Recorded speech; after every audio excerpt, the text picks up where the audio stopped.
there will always be someone faster than you.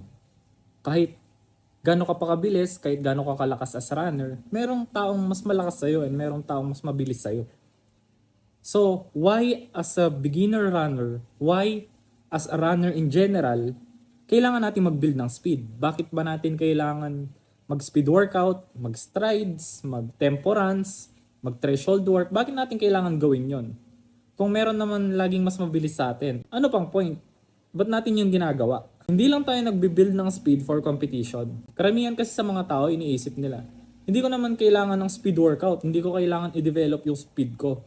Gusto ko lang naman tumakbo, gusto ko lang matapos yung race na to and gusto ko lang maging healthy.